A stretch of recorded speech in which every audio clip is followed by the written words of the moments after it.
اللهم صل على حبيبك سيدنا محمد وآله وصحبه وسلم. اللهم صل على حبيبك سيدنا محمد وآله وصحبه. اللهم صل على حبيبك سيدنا محمد وآله وصحبه. اللهم اجعل قبرهم روضة من رياض الجنان ولا تجعل قبرهم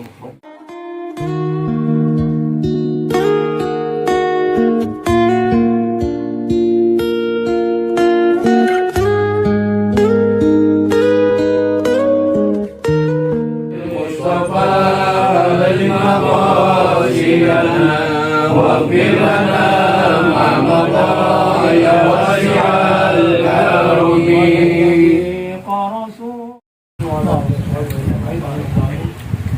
رب اشرح لي صدري لا علم لنا الا ما علمتنا انك انت العليم الحكيم ولا حول ولا قوه الا بالله العظيم. اللهم انا نسالك الفتوح والمنور والصدق والنصوح امين. الف لام ميم ذلك الكتاب لا ريب فيه هدى للمتقين الذين يؤمنون بالغيب ويقيمون الصلاه ومما رزقناهم والذين يؤمنون بما أنزل إليك وما أنزل ربك وبالآخرة هم يؤمنون أولئك على هدى من ربهم وأولئك هم المفلحون. صدق الله العظيم. سبحان الله وبحمده عدد خلقه ورضا نفسه وزنة عرشه ومداد كلماته. قال الله تعالى في القرآن الكريم: يا أيها الذين آمنوا اتقوا الله حق تقاته ولا تموتن إلا وأنتم مسلمون. وقال أيضا: والعصر إن الإنسان لفي خسر إلا الذين آمنوا وعملوا الصالحات وتواصوا بالحق وتواصوا بالصبر. Allah Subhanahu wa Ta'ala berfirman dalam surat yang 103, yaitu surat Wal Asri, atau juga ada mengatakan surat Al-Asr. Dan surat ini ada di juz yang ke-30. Surat ini terdiri dari 3 ayat, termasuk surat yang ringkas jumlah ayatnya dibandingkan surat Al-Baqarah, dibandingkan surat Al-Imran. Dan surat ini terdiri dari 14 kalimat, 68 huruf. Maka siapa yang membaca surat Wal Asri, maka dia akan mendapat kebaikan 680 kebaikan. Karena setiap huruf akan dibalas 10 kebaikan oleh Allah Subhanahu wa Ta'ala. Dan ingat, itu kebaikan dari Allah. Berapa banyak orang ingin mendapat kebaikan dari atasannya, majikannya, bosnya, komandannya, kadang-kadang terjerumus kepada syirik, terjerumus kepada hal-hal yang dilarang oleh Allah Subhanahu wa Ta'ala. Dan kebaikan itu boleh dikatakan kebaikan yang masih fata morgana, kebaikan yang belum pasti. Beda dengan kebaikan dari Allah Subhanahu wa Ta'ala. Kalau Allah sudah menegaskan melalui lisan Rasulullah SAW, ketahuilah alif lam mim itu bukan satu huruf. Alif satu huruf, lam satu huruf, mim satu huruf, dan setiap huruf dibalas 10 kebaikan. Siapa yang balas? Allah. Dan itu modal kebaikan di hari itu. Makanya orang-orang soleh dia punya program sehari itu 1 juz, sehingga ketika sebulan dia bisa khatam Quran. Hanya orang yang berinteraksi dengan Al-Quran, dia akan punya izah, dia punya wibawa, dia punya harga diri.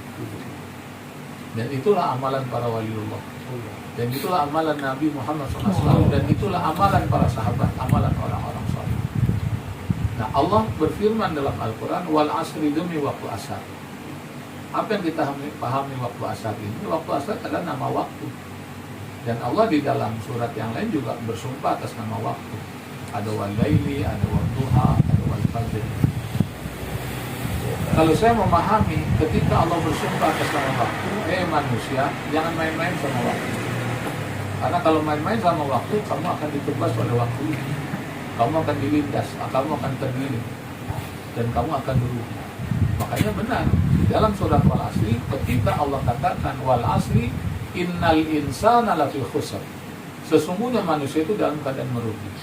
Innal insana lafi khusr. Sesungguhnya manusia dalam keadaan merugi. Pasti ada yang untung. Karena hidup ini begitu. Ada pagi, ada sore. Ada panas, ada dingin, ada sakit, ada sembuh. Ada kaya, ada miskin. Ada rugi, ada untung. Nah, tinggal di mana kita mentadabburkan Quran, mengkaji Al-Quran, siapa orang yang beruntung itu? Nah, Allah kasih tahu. Inilah pentingnya kita baca Al-Quranul Karim, kita akan mendapat petunjuk dari Allah. Benar, firman Allah mengatakan hudal linnas wa bayyinatin minal huda wal furqan. Tadi surat Al-Baqarah sudah disampaikan oleh Ustaz Abdurrahman Nasr. Benar, Al-Quran itu hudal lil muttaqin. Dzalikal kitabu la raiba fihi hudal lil muttaqin. Subhanallah. Ini penegasan dari Allah agar kita jangan ada keraguan sedikit pun terhadap Quran ketika kita nanti baca surat-surat yang berikutnya. Nah, kalau Al-Quran yang menegaskan itu Allah, pemilik pengatur penguasa alam semesta. Sehingga kita jangan ragu sedikit pun dengan Al-Quranul Karim. Apapun Al-Quran, surat yang kita baca semua mengandung kebaikan. Antum mau baca surat Al-Kahfi silahkan, mau baca surat Al-Muluk, baca surat Ar-Rahman, ya. Mau baca surat Waqiah, mau baca surat apa, semuanya ada manfaatnya. Makanya kita nggak boleh melecehkan orang. Ente jangan yasinan terus dong bacanya, ya kan? Tuh orang nggak punya adab tuh sama Quran. Ada sahabat Rasulullah SAW, wiridnya amalannya apa? Kulhu, surat Al-Ikhlas. Apa kata Rasulullah SAW? Kamu akan masuk surga dengan apa yang kamu cintai. Jadi dipanggil oleh Rasulullah, kenapa kamu baca Kulhu aja, baca Al-Ikhlas terus? Dia jawab, saya cinta sama Al-Ikhlas. Saya yakin setiap kita kan punya istilah orang Jakarta bilang surat gacoan. Ya kan, ada yang gacoannya tuh dia senang banget dalam surat Ar-Rahman. Jangan kita patahkan semangat umat ketika dia berinteraksi dengan Al-Quran.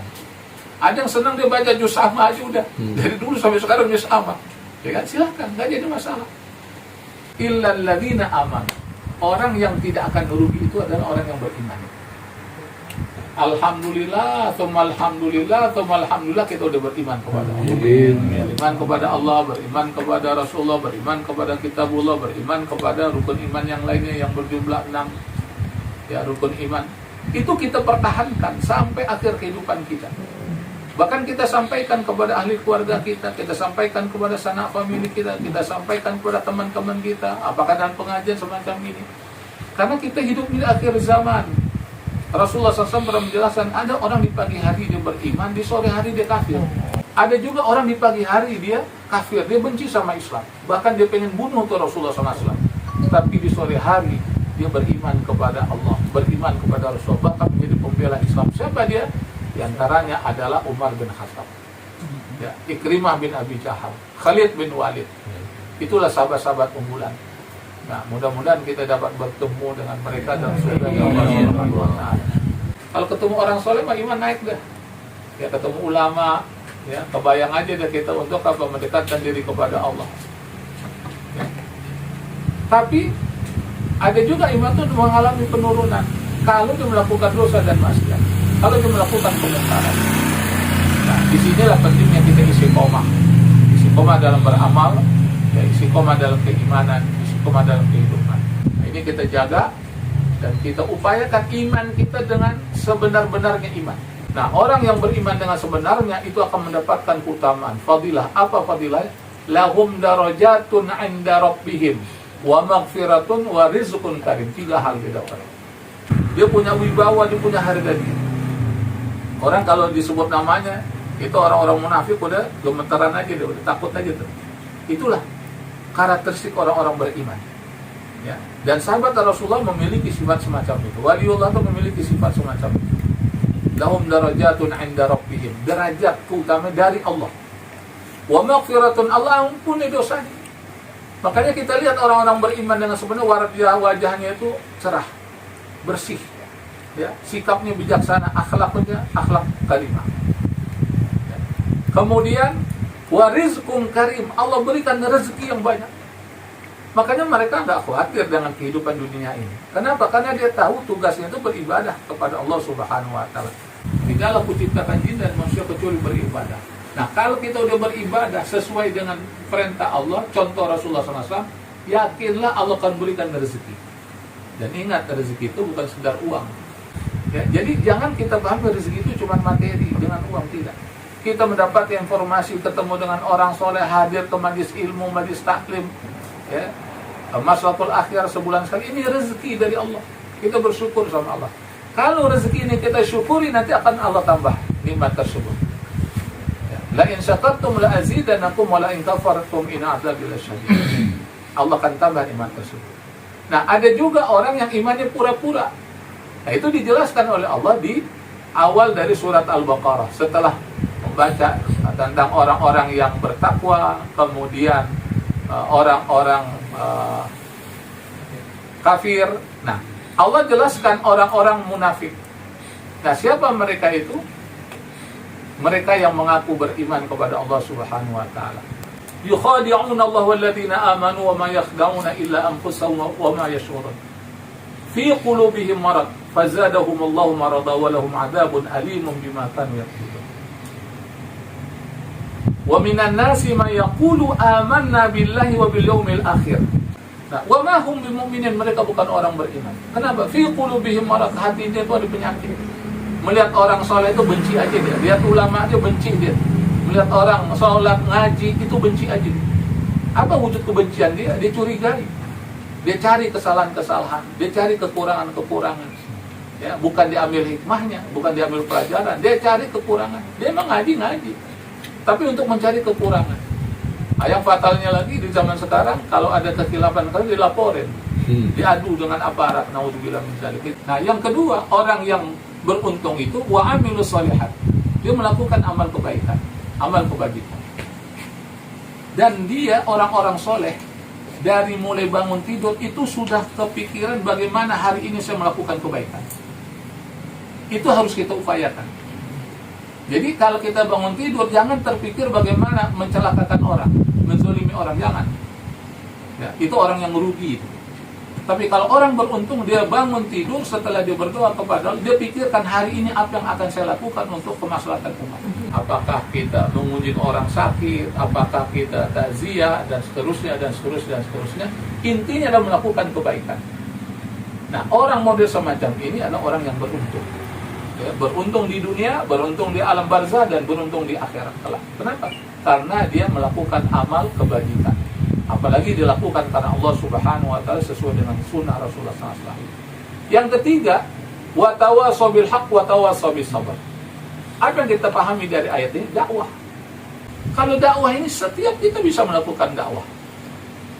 Tukang ojek biasanya bisa melakukan sholat berjamaah. Kenapa? Karena dakwah dari temannya juga, sama-sama tukang ojek. Ya kan? Artis itu kenapa dia mau ngaji? Karena ngajak artis juga. Ya. Kalau model saya pulang ngajak belum tentu. Ya, kalau model kita ngajak belum tentu. Tapi kalau sesama mereka yang ngajak itu mau. Oleh karena itu, kalau kita paham dengan hal ini, kita tidak mematahkan semangat orang berdakwah. Silakan dengan profesinya masing-masing. Dengan kemampuan kita, dengan ilmu yang kita miliki. Jadi dalam dakwah ini jangan kita nunggu kita jadi syekh kabir dulu, jadi ulama besar. Ya, jangan. Sesuaikan dengan kemampuan kita. Contoh, dalam kehidupan rumah tangga, istri kita ajak ngaji. Kalaupun nggak bisa tiap hari atau nggak bisa setiap pekan, kita coba. Misalkan sebulan sekali kita kumpul, kita baca zikir pagi, zikir sore. Kita ajak istri kita ajak anak kita. Atau malam Jumat kita yasinan di rumah, boleh nggak? Boleh. Ini dakwah dalam rangka berinteraksi dengan Al-Quranul Karim, dalam rangka kita melakukan kebaikan dalam kehidupan rumah tangga. Kalau di pengajian kita ajak, ya. Boleh nggak keluarga kita diajak? Boleh. Kita tidak menutup pintu orang untuk melakukan kebaikan. Wa tawassaw bil haqq wa tawassaw bis sabr. Kita saling nasihat menasihati dalam kebenaran. Sebab kalau sekedar nasihat, iblis juga pernah melakukan nasihat kepada Nabi Adam alaihissalam, tapi ingin menggelincirkan Nabi Adam alaihissalam sehingga Nabi Adam keluar dari dalam surga. Itu yang suruh deketin buah Khuldi siapa? Iblis. Ya, karena iblis merasa senior, pengalaman, kemudian dikasih masukan. Ya, disarankan Nabi Adam alaihissalam dengan Bunda Hawa. Akhirnya bukan sedar mendekati pohon Khuldi, dia makan buahnya. Nah, oleh karena itu standarisasi kita nasihat menasihati dalam kebenaran. Makanya kenapa kita adakan Majlis Ta'lim Masakul Akhyar ini walaupun sebulan sekali? Karena kita ingin mempraktekkan ini ayat. Kita ingin realisasikan, saling nasihat menasihati. Alhamdulillah sekarang tahun 2022 kita tambah program yaitu tafsir. Ya, alhamdulillah. Nah, nanti kita buat program lagi apa yang bagus untuk meningkatkan kualitas iman dan takwa Tuhan. Ya, pasti ada malesnya, ya, pasti ada bosannya. Makanya apa? Sabar. Ya, innallaha ma'as-sabirin, sesungguhnya Allah beserta orang-orang yang sabar. Sabar itu jangan dibatasi sampai 3. Udah 3 kali nih, habis nih kesabaran gue nih. Ya jangan. Ya, sabar tuh sampai akhir kehidupan kita sabar. Innallaha ma'as-sabirin. Ya, jangan dibatas-batasin, nggak ada habisnya benar. Ya, makanya kita harus sabar dalam kehidupan ini. Apalagi kita hidup di akhir zaman, kita sudah berganti tahun 2022. Alhamdulillah tanpa terasa kita udah masuk tanggal berapa sekarang nih? Udah 16. Cepat banget ya. Padahal baru kemarin 1 Januari. Sekarang udah 16 Januari. Ini ada apa saya sampaikan. Sekali lagi saya sebagai Sohibul Bait mengucapkan jazakumullah khairan katsira atas kehadiran antum. Mudah-mudahan pertemuan kita mendapat rahmat dari Allah Subhanahu wa taala.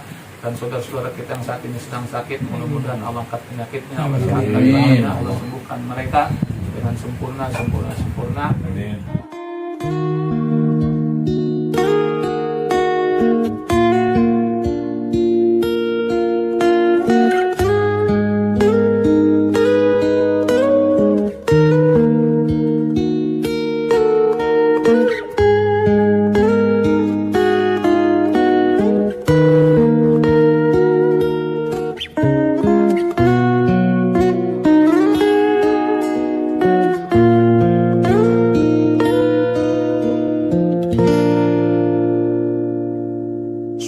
صلى الله